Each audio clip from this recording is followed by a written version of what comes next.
Meus irmãos, a gente está chegando na terceira palavra da cruz. E eu vou dizer algo para vocês. Desde o momento que nós pensamos em fazer essa série de mensagens, eu considerava essa talvez uma das mais difíceis. E eu explico por que eu digo isso.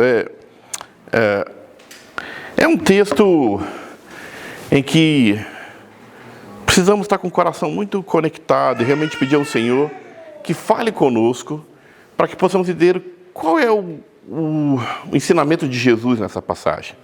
A gente vem a cada uma das palavras da cruz, as três primeiras, e vemos Cristo revelando o seu amor e sua compaixão com as pessoas. Se acorda que é a primeira palavra da cruz: Pai, perdoa porque não sabem o que fazem. A segunda palavra da cruz, ao ladrão da cruz, eu te garanto, amém, estarás comigo no paraíso, quando ele perguntou: lembra-te de mim, mestre, quando entrares no teu reino. E essa terceira palavra é de uma compaixão e de um mistério muito especial para a vida da igreja. Assim diz a palavra de Deus em João. Por favor, passa o próximo slide, filho. João, capítulo 19, verso 25 a 27, diz assim: perto da cruz estavam sua mãe, a irmã dela, Maria, mulher de Clopas, e Maria Madalena. Quando Jesus viu sua mãe ali, e perto dela o discípulo a quem ele amava, disse à sua mãe: aí está o seu filho. E ao discípulo: aí está a sua mãe.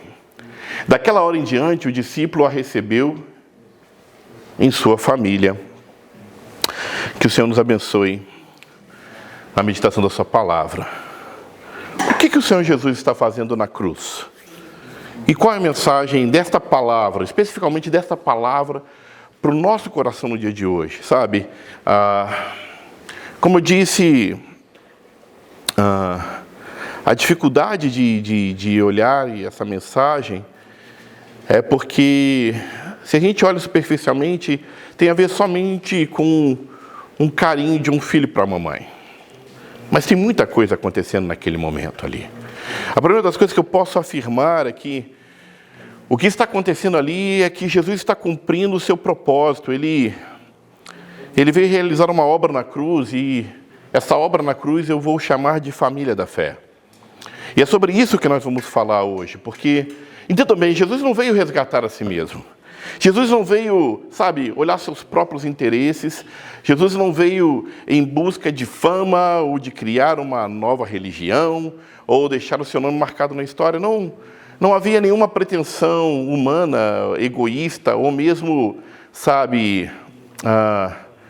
como o mundo hoje está cheio de gente querendo ser más, não havia esse sentimento de grandeza no coração do Senhor. Ao contrário, todo aquele dia, todos aqueles momentos que Jesus está passando ali, o diabo vem semeando ao seu ouvido essa palavra: salva-te a ti mesmo. Nós ouvimos isso semana passada, por diversas vezes: salva-te a ti mesmo. E o que passa é que Jesus não somente não veio salvar a si mesmo, mas mesmo em profunda agonia, em profunda dor. No dia 1º a gente vai ver o filme, a gente combinou de ver o filme aqui na igreja, a Paixão de Cristo. Eu quero falar sobre isso, que eu quero realmente incentivar a estar conosco. E quando a gente vê aquele filme, a gente sente a dor e imagina, e é exatamente isso que precisa estar na nossa mente, tudo o que o Senhor passou naquele momento. E ele não caiu na tentação de pensar em si mesmo. E quando eu digo isso é porque o que Satanás desesperadamente tenta plantar no nosso coração é um egoísmo.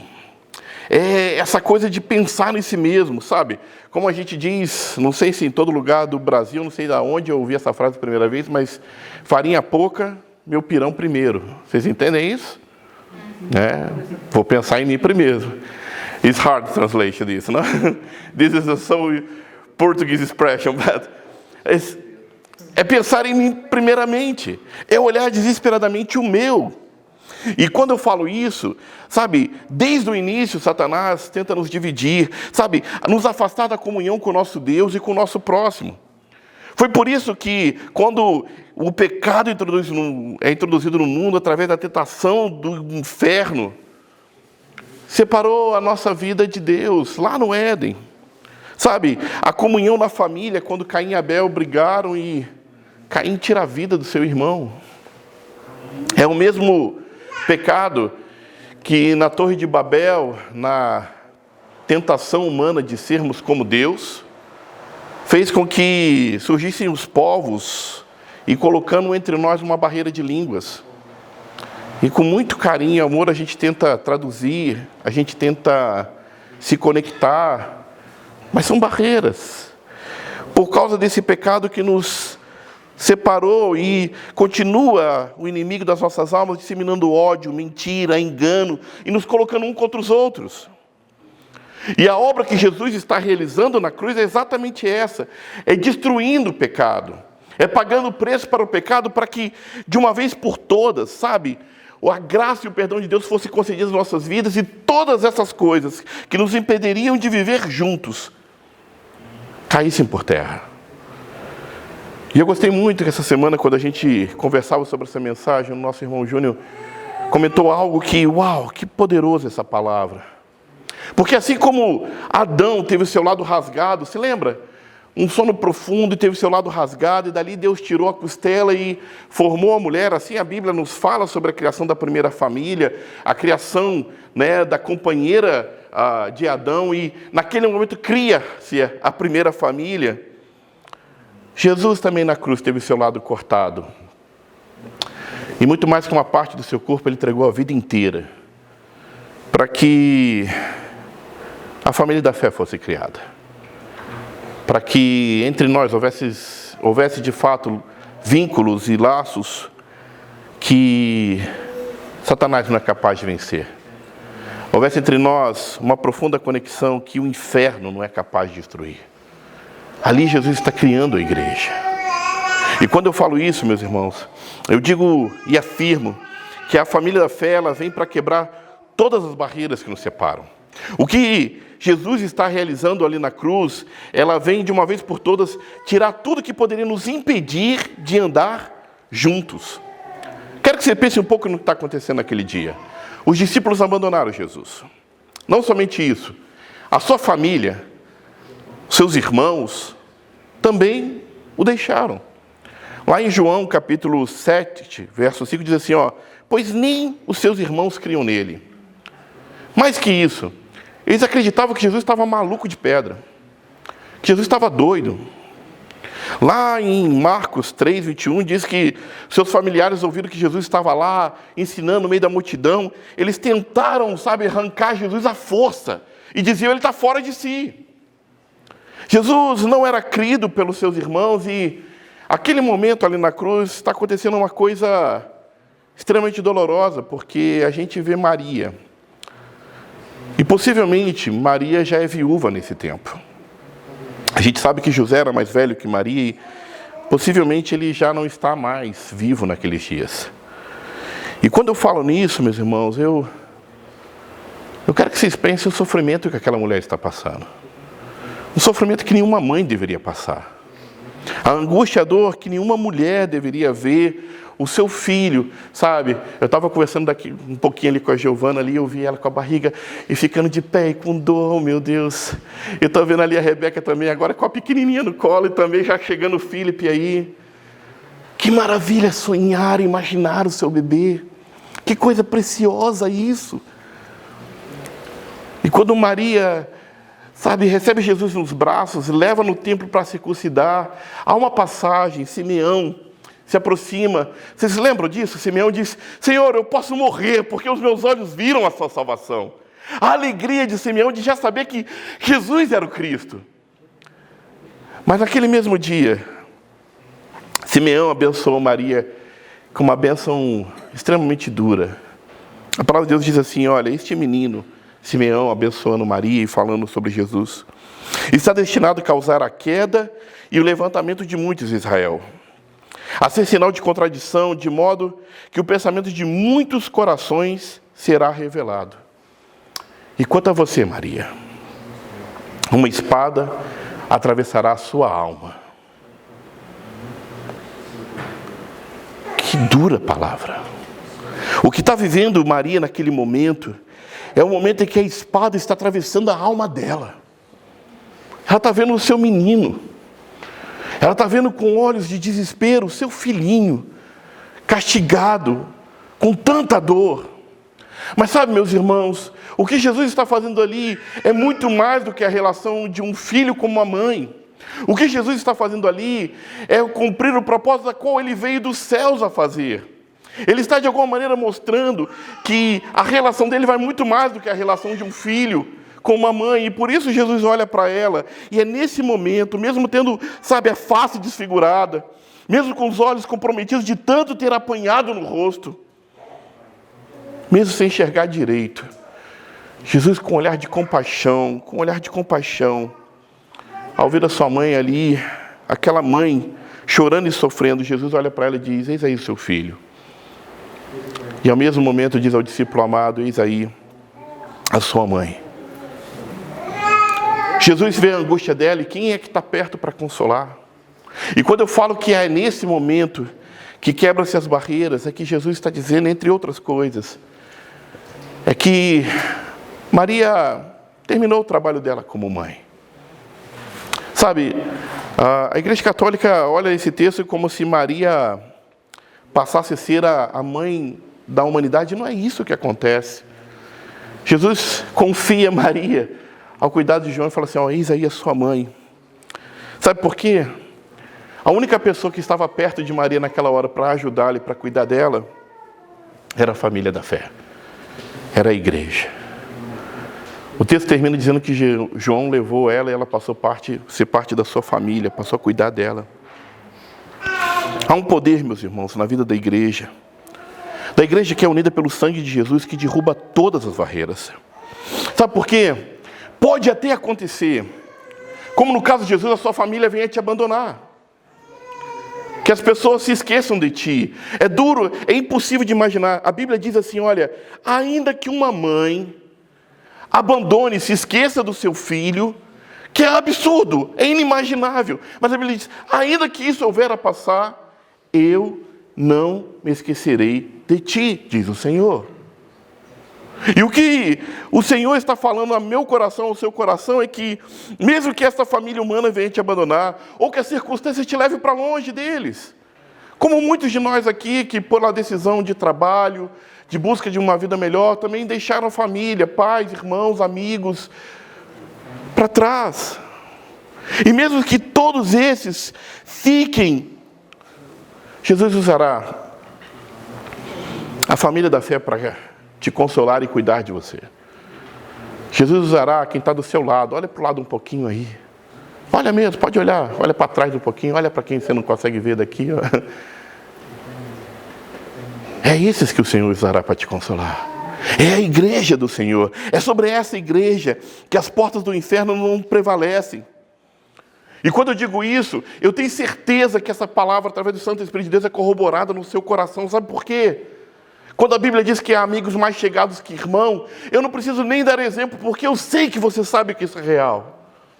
Eu sei que você sabe que os amigos do mundo estão do teu lado nos momentos da alegria, mas muitas vezes, no momento de dor, te abandonam. Mas esses que são unidos em Cristo, são aqueles que eu sei que quando eu chorar, estarão ali para me consolar. Estarão ali para ser, de fato, minha família.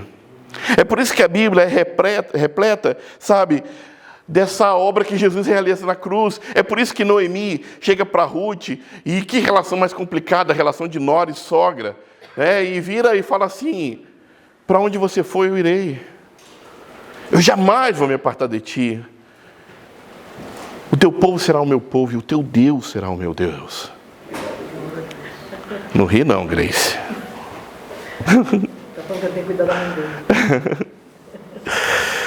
Porque é real. Sabe, e uma das passagens bíblicas que me chama muita atenção é o que acontece em Atos capítulo 9. Em Atos capítulo 9 tem muitos milagres acontecendo. Talvez você pudesse lembrar comigo Atos 9, se você não conectou ainda, é quando Paulo se converte. E você poderia dizer que o milagre maior ali foi Paulo, sabe, cair do cavalo porque Jesus apareceu para ele. Outros ainda vão pensar que o milagre maior foi Paulo ter se convertido. Um perseguidor da igreja agora passa a ser um cristão? Como é isso? Talvez ainda que o maior milagre foi um momento que Ananias vai lá e ora por Paulo. E depois de 3 dias Paulo cego, ele volta a enxergar. Mas sabe para mim qual é o maior milagre que acontece ali? É que quando Ananias chega naquele lugar, e meus irmãos, entenda bem, é o Paulo, o perseguidor.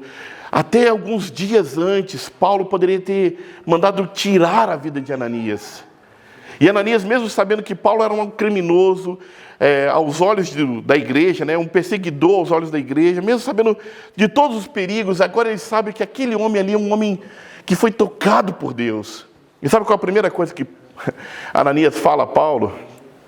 Ele diz assim: Saulo, meu irmão. O versículo continua: o Senhor me mandou aqui, e o mesmo Jesus que você viu na estrada de Damasco, me mandou para que você possa ver de novo e fique cheio do Espírito Santo. Tudo que vem depois é maravilhoso, mas essa palavra, meu irmão, tem um poder tão diferente, tão grandioso. Meus irmãos, eu contei esse testemunho para o Haroldo hoje, para o Adilson no carro.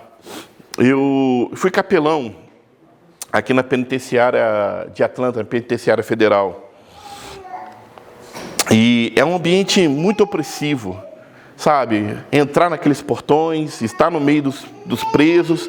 Não havia absolutamente nada que me separava dos demais detentos.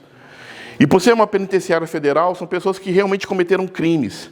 Eu já fui algumas vezes em prisões aqui, que, por exemplo, são de pessoas que estão para ser deportadas. E a gente sabe que é gente de bem, que trabalhou e que não tem papéis e por isso está ali, aguardando uma deportação. Mas essa penitenciária não, é de gente ruim. Vou colocar dessa maneira.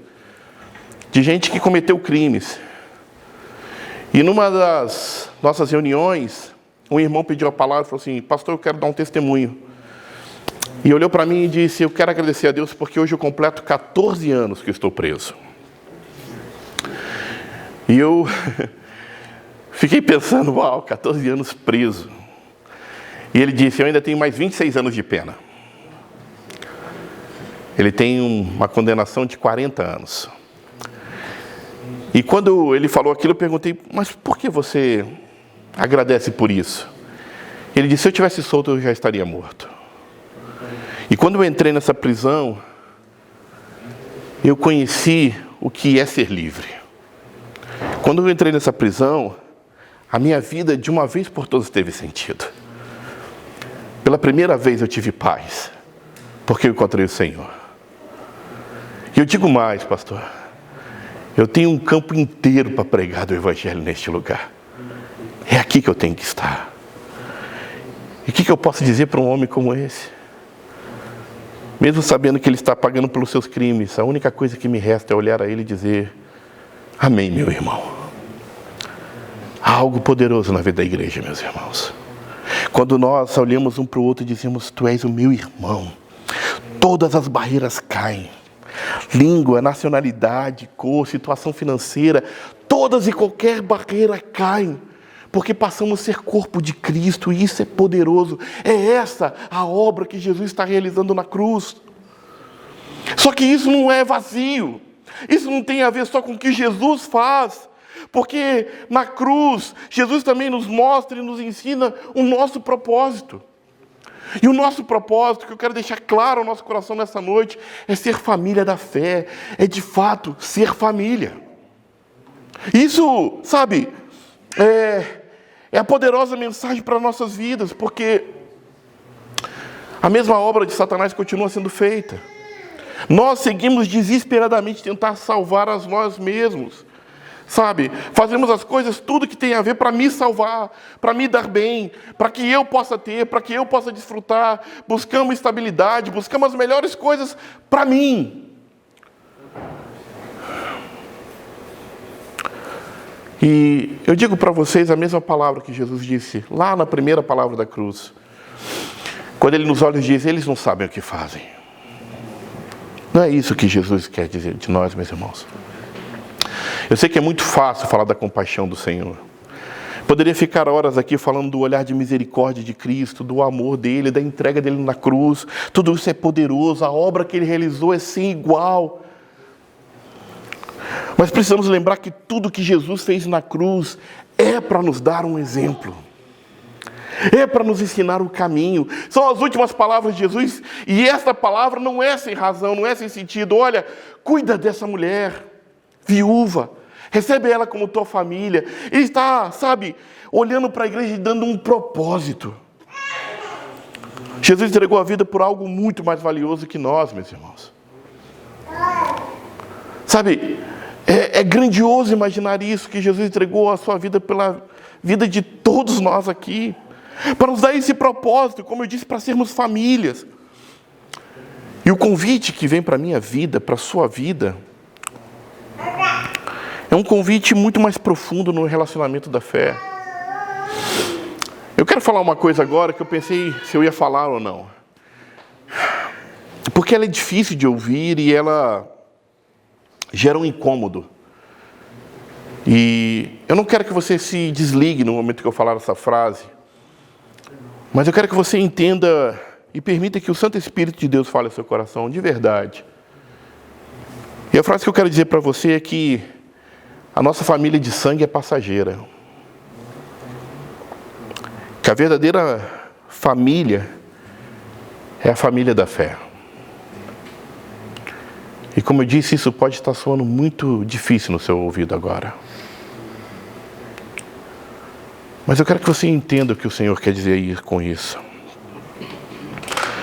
Porque o que Jesus veio fazer, meus irmãos, é restaurar nossa comunhão com Deus e nos dar uma esperança, de uma vida sem fim. O que Jesus veio fazer na cruz é realmente fazer essa família da fé. E quando eu digo isso, e quando eu afirmo estas coisas, é que o honrar o pai e a mãe, que é um dos mandamentos, se torna muito mais poderoso quando você está mostrando ao seu pai e sua mãe o amor de Cristo na sua vida. Porque nós cremos que Jesus é a nossa única esperança.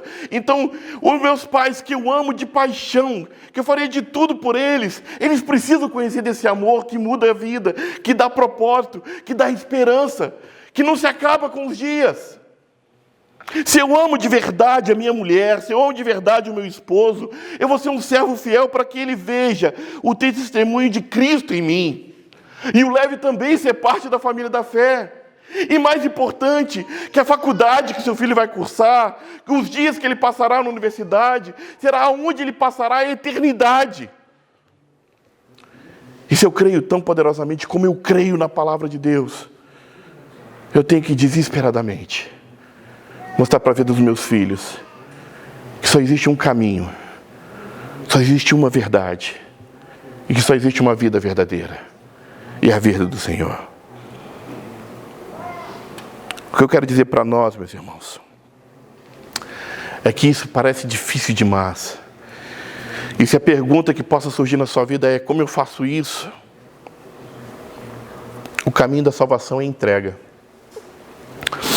O caminho da salvação é fazer exatamente o que Jesus fez. É por isso que Jesus disse: aquele que perde sua vida por amor ao meu nome a encontra. É sobre isso. É sobre, mesmo estando no lugar da cruz, conseguir pensar no outro. É de uma maneira única e verdadeira obedecer a palavra do Senhor. Perdoar como Jesus perdoou. E amar até o fim. E amar até o fim. Quando eu amo novamente meus familiares ao ponto de falar deles para Jesus, eles não somente vão desfrutar essa vida comigo, mas desfrutarão a eternidade. Amém por isso? Amém por isso? O meu avô é um homem que morreu na esperança de Jesus, e eu sei que eu estarei com ele. Que precioso é poder, ter esperança que isso aqui não é o fim. É por isso que a Bíblia diz: olha, quando tem oportunidade, faz o bem a todos, especialmente ao da família da fé. E eu quero terminar com algo. Eu sei que o nosso sofrimento como família imigrante não é fácil. Passamos por muitas coisas. Trabalhos duros, medo, documentos, imigração. Nós somos tentados, meus irmãos, somos muito tentados a viver uma vida egoísta. a pensar só em mim mesmo. Vocês sabem a quantidade de pessoas que vêm aqui e se isolam e ficam vivendo sós. É uma tentação muito grande. Mas nós vimos os exemplos de Jesus. E nós que o recebemos como Senhor, o Senhor da glória que está em nossos corações, sabe?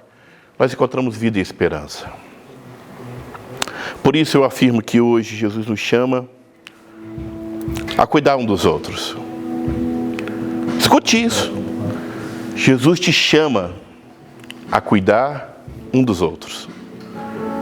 A verdadeiramente cuidar um dos outros. A olhar as viúvas, a olhar os órfãos, a olhar os que não têm nada. Sabe que hoje eu me emocionei muito lá. Tinha um senhorzinho de 80 anos, carregando madeira,